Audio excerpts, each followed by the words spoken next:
Eu tinha atingido minha liberdade financeira com 26, 27 anos, foi cedo. E aí eu comecei a pensar, caramba, cara, como que eu consegui atingir minha liberdade financeira, né? Porque, por mais que eu tivesse tido muito amor na minha vida, eu tive muito perrengue também. Então eu era o cara que eu trabalhei como barman, como garçom, né? E eu lembro que no momento que os meus amigos estavam indo nas festas para se divertir, né? Então eu lembro que eu trabalhava mais do que todas as pessoas que estavam ao meu redor, né? E a maioria das pessoas não se preocupavam com isso. No final de semana eu trabalhava, a maioria não se preocupava com isso. Então eu tive um momento muito difícil da minha vida em relação a esforço, em horas de trabalho. E chegou um belo momento que eu atingi minha liberdade financeira. Eu falei, caramba, peraí. Com certeza eu dei algum tipo de sorte, mas eu devo ter feito alguma coisa certa também para ter atingido a minha liberdade financeira tão cedo em relação às outras pessoas. E comecei a estudar na época. E uma das pessoas que eu estudei tinha sido Napoleão Hill, né? O Napoleão Hill foi um cara que estudou sobre riqueza na época dele, né? No tempo dele. Só que num tempo onde não existia internet. E aí eu me questionei, poxa, será que existe algum motivo do porquê as pessoas prosperam? E eu pensei, como temos acesso à internet hoje, imagina como a gente não pode fazer uma análise muito mais quantitativa do que ele fez na época dele. E aí foi daí que a gente começou a ir em busca do porquê algumas pessoas prosperam e outras não. Será que existe um código? Um dos primeiros grandes nomes que tinha conseguido tinha sido Chris Gardner. Na época da escola de vocês, tinha aquela aula onde a professora faltava e todo mundo assistia filme? Tinha, não tinha? Na minha também. E aí era sempre o mesmo filme, cara. A Procura da Felicidade. Era o mesmo filme, cara. Era sempre esse mesmo filme. E aí, mais pra frente, talvez por uma inspiração disso ou por um acaso, eu virei um assessor de investimentos. Que era exatamente o que o Chris Gardner fazia no filme A Procura da Felicidade. E eu virei justamente isso aqui no Brasil. Então ele era um dos meus grandes ídolos. E aí quando ele vinha pro Brasil, eu fui um dos caras que tive acesso a conversar com ele. E aí eu fui pro hotel onde eles estavam hospedados pro evento. E eu sempre fui um cara de me esforçar mais do que a média. E nesse dia tinha um horário para gravar com o Chris Gardner. Era 11 horas que eu ia gravar com o Chris Gardner. Só que eu tinha chegado extremamente cedo esse dia. Eu nem lembro se tinha chegado 5, 6 da manhã, sei lá. E aí a gente muito cedo preparou tudo. Então já tinha poltrona, já tinha câmera, tinha tudo isso. E devia ser, sei lá, nem 7 da manhã. E nesse dia ia gravar eu, a Forbes, a Globo e o BTG Pactual na época. E aí, por algum motivo, o Chris Gardner ele veio mais cedo. Tava ele com uma assessora e a assessora olhou para mim e falou assim, não, a gente não vai gravar com esse menino agora não. É só depois e se sobrar tempo, né? Aí o Chris Gardner olhou que eu tava pronto. Aí ele falou, não, vou gravar sim. Aí ele veio andando, aquele brutamontes assim. Aí ele falou, garoto, eu vou gravar com você porque você tá pronto e os profissionais estão sempre prontos. Aí eu lembro que uma das primeiras perguntas que eu fiz foi, por que você tem 2 relógios? Aí ele falou, porque eu não tenho tempo pra perder.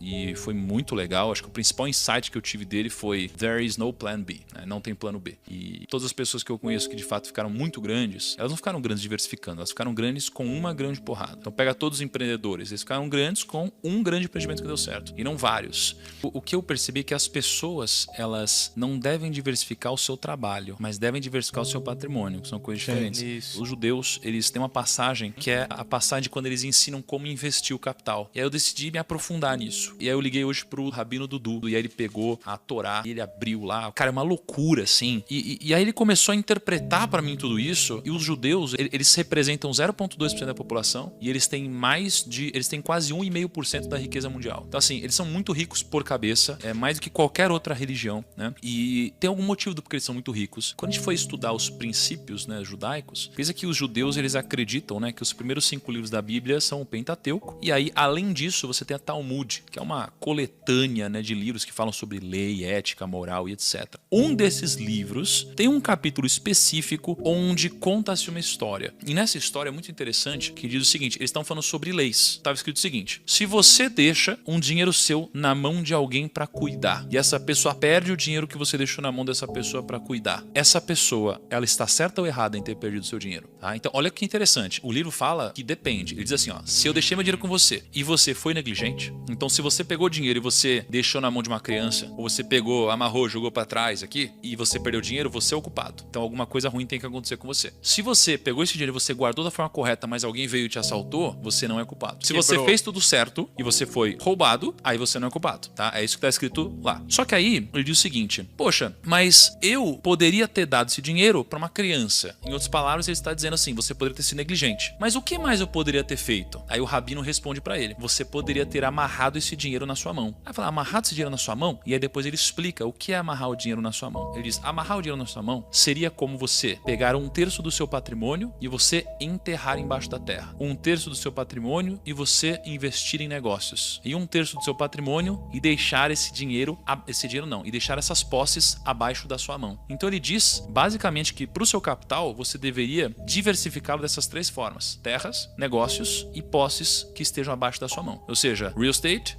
ações e reserva de valor. Então é muito interessante quando a gente fala sobre diversificação e quando o Chris Gardner fala sobre plano A, que eu vejo que o que te enriquece é o trabalho. Então no trabalho não existe espaço para plano B, C, D, é um único plano. Por quê? Porque se não tiver jeito de dar errado, você vai fazer dar certo, tá? Agora, o fruto do seu trabalho, ele deve ser diversificado, ele deve ser amarrado na sua mão. Isso é o que eu vejo de fato os grandes fazendo. E até se a gente fizer um backtest dessa carteira de investimentos diversificada, né, dos judeus, de fato foram alguns dos maiores rendimentos da história. Isso aí foi escrito há 1800 anos atrás. A indecisão cobra um preço alto, né? Porque às vezes você fica assim, ó, não quero abrir mão disso, porque se der problema. Aí o fato de você não ter coragem de abrir mão disso te gera um problema onde você não teve coragem de abrir mão. Você tem que abrir mão de alguma coisa, cara. O sacrifício é recompensador. Tipo, por exemplo, você trabalhou quantos anos como assessor sem ganhar nada até você, sei lá, vender o seu negócio e ganhar um bom dinheiro? Eu fui 7 anos assessor. Meus primeiros 2 para 3 anos eu não ganhei nada. Depois disso eu comecei a ganhar um dinheiro, mas eu reinvesti no próprio negócio e paguei dívidas da família. Então eu demorei 7 anos para ganhar meu primeiro grande dinheiro. Então você fez 7 anos de sacrifício pra realmente conseguir mudar, viver do jeito que você queria, basicamente. Isso, exatamente. E aí quando você pega os nomes que a gente conversou, todos que ganharam dinheiro, demoraram para ganhar dinheiro. Todos demoraram para ganhar dinheiro. Então quando a gente fala do código da riqueza, cara, existem algumas coisas em comum. Uma delas é você entender que primeiro você planta, depois você colhe. E hoje as pessoas, elas primeiro querem colher. As pessoas não têm coragem de abrir mão do que elas mais querem na vida delas. Na verdade, elas abrem mão do que elas mais querem na vida delas para colherem, né, o que é importante apenas nesse exato momento. Hoje tá tudo muito rápido, né? Você pega o TikTok, você pega o Instagram, você pega não sei o que lá. Então a gente sabe muita coisa, né, espalhada, zero profundidade. Então é muito difícil a gente conseguir ter alguma vantagem competitiva. Todas as pessoas que eu conversei no Código da Riqueza, elas eram muito boas em alguma coisa. Hoje você tem um monte de gente que é medíocre, cara, que é mediana em tudo. E não foca em nada e não sabe de nada. Não foca em nada. E eu sou péssimo em muita coisa, na maioria das coisas, mas eu sou bom em poucas. Isso aqui é o que me fez ter resultado. As pessoas que são verdadeiramente ricas, elas entendem que o dinheiro não é causa, ele é consequência. Mas é consequência do quê? Do seu trabalho, do seu esforço e do seu valor agregado na vida dos outros, tá? Trabalho, esforço e valor agregado. Isso daqui é o que vai tirar riqueza. Trabalho, esforço e valor agregado. Por que trabalho? Porque o trabalho, ele tem a ver com você multiplicar algo que você é bom, não algo que você é ruim, né? O trabalho é diferente do emprego. O trabalho é você multiplicar algo que já está dentro de você, algo que você já desenvolveu, algo que você é melhor do que os outros. Quando você desenvolve algo que você é pior do que os outros, você provavelmente não vai conseguir resolver a equação da riqueza, porque vai ter muita gente melhor do que você se esforçando no mesmo grau que você está se esforçando. Então você não vai ter nenhum diferencial, vai ser difícil você construir algo que ninguém mais construiu. Então é importante você entender onde você é bom e você trabalhar isso, porque é isso que vai te dar vantagem competitiva. Mas o ambiente, ele nos prepara para geralmente fazer o quê? Multiplicar o que a gente é ruim, esforçar onde a gente é ruim, passar tempo onde a gente é ruim. A escola faz isso com a gente. Nossa. A escola faz a gente ficar lá repete ano, até você entender química. Pô, cara, imagina o seguinte, olha que bizarro. Você é um cara que odeia química. Você pode usar química se você for por uma linha importante, né, da sua vida que use química, mas na maioria das vezes não. Você já decidiu que você não vai usar química, você só vai usar, sei lá, uma coisa que não tem nada a ver com química. E aí a escola te repete 2 anos, te faz passar 2 anos, te faz perder 2 anos na sua vida porque você, por algum motivo, era extremamente talentoso em, sei lá, em português e horrível em química. E a vida, ela não vai te premiar pelo que você é horrível, vai te premiar só pelo que você é bom. Você vai contratar alguém pro seu time que é incrível em algo que ela faz, e não uma pessoa que é horrível. Então, trabalho é multiplicar onde você já é bom, o que você tem. Depois, o seu esforço. O seu esforço, porque, cara, você pode ser extremamente talentoso em alguma coisa, né? Mas se você não se esforçar nisso... esquece. Você precisa de esforço, concorda? Porque senão você vai ser mais um medíocre, cara. Aliás, eu tô cansado de gente que não se esforça, cara. Tô cansado, eu fico puto com isso. Pior que gente sem discernimento cognitivo é gente vagabunda, cara. É a combinação perfeita. É o deixa a vida me levar com mediocridade, baixa capacidade cognitiva e vagabundagem. Agora, olha só, por isso, e aí você tem um terceiro ponto, que você tem o multiplicar o seu talento, você tem o esforço e você tem o valor agregado. Porque não tem como você ganhar alguma coisa se não agregar valor pro outro. O valor agregado eu aprendi com você, eu não sabia o que era isso. Eu achava que trabalhar e ter um emprego era realmente fazer o que eu fui pago pra fazer e tá tudo bem. Eu não sabia que era tipo assim, era fazer o que eu fui combinado a fazer, mas é tipo assim, cara, agregar realmente um valor a isso. É tipo assim, pensar com uma outra ótica, não é tipo, vou editar um vídeo pra subir no YouTube. Não, eu tô editando um vídeo que vai impactar um monte de gente. Eu tô editando esse vídeo pra bater mais de 1 milhão de visualização, porque eu sei que a gente vai conseguir converter esse vídeo em X, Y coisas. Então, as pessoas não entendem que é tipo assim, cara, se você hoje é um júnior numa empresa e você trabalha como um júnior, você vai ser pra sempre um júnior. Você nunca vai promover um cara pro pleno se o cara trabalha como um júnior. O cara tem que trabalhar primeiro como um pleno ou até mesmo como um sênior. Pra você sentir aquela coisa de tipo, puta, cara, esse cara ele já tá... Eu preciso promover esse cara. Promover esse cara.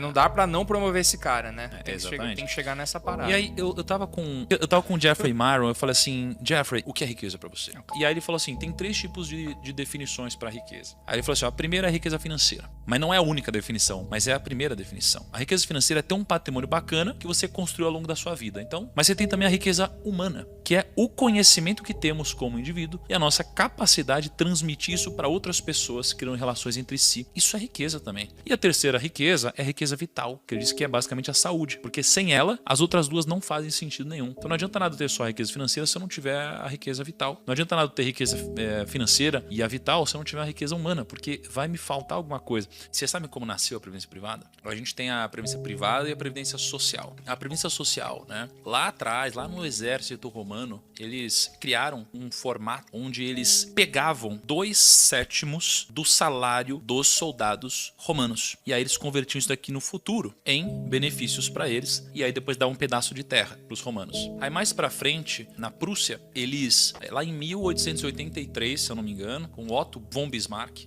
eles basicamente criaram um mecanismo onde eles pegavam uma parte do salário dessas pessoas, né, dessa contribuição, para que no futuro eles pudessem se aposentar. Então aqui você tinha uma previdência social começando a ser criada porque as pessoas nunca se planejam para o futuro. E o que acontecia? A média de idade aqui era de mais ou menos 35 a 45 anos, a expectativa de vida. Então, olha que interessante, naquela época, algo que era desordenado funcionava porque era desequilibrado pelo lado do governo. As pessoas, elas morriam antes de colher o benefício. Com o passar do tempo, imagina que o governo, né, lá na época da Europa, assim, o governo ele começou a ter muita grana sendo acumulada e eles não devolviam o benefício, porque as pessoas morriam antes. Né? E aí começou a fazer o quê? Começou a gastar isso tudo. E quando eles começaram a gastar, com o passar dos anos, eles começaram a ter alguns problemas. O problema é que as pessoas começaram a viver mais, a expectativa de vida aumentou. O segundo é que os gastos do governo também aumentaram. E conforme foi passando o tempo, chegou uma hora que criou-se um rombo, né? Porque a previdência social é muito dita por aí que é uma das maiores pirâmides do mundo. Porque de fato, a gente paga hoje, não para o nosso futuro, mas sim para bancar quem está aposentado hoje. E só que foi ficando tão mais caro que antigamente muitas pessoas no Brasil pagavam para sustentar quem está aposentado. Hoje, pouca gente paga para muita gente que está aposentada. E por causa disso, a previdência social deu todo esse rombo no Brasil, que tá todo mundo falando, né, da reforma da previdência e tal. E daí criou-se a previdência privada, que era a possibilidade do próprio investidor, contribuinte, empregado, enfim, montar a sua previdência. E isso daqui é uma ferramenta para que você faça as coisas no timing certo, e as pessoas que não fazem as coisas no timing certo não conseguem desfrutar das coisas também no timing certo. O timing do desfrute das coisas não é no imediatismo. O timing do desfrute das coisas é depois de você passar por um processo de construção. E as pessoas invertem essa ordem. Elas fazem tudo ao contrário. Quando elas têm saúde, elas destroem a saúde delas. Aí quando não sobra mais saúde, elas são obrigadas a trabalhar. Quando elas são obrigadas a trabalhar, elas não investiram em se capacitar. E agora elas estão competindo com quem fez isso. Você entra num ciclo onde você tá ferrado.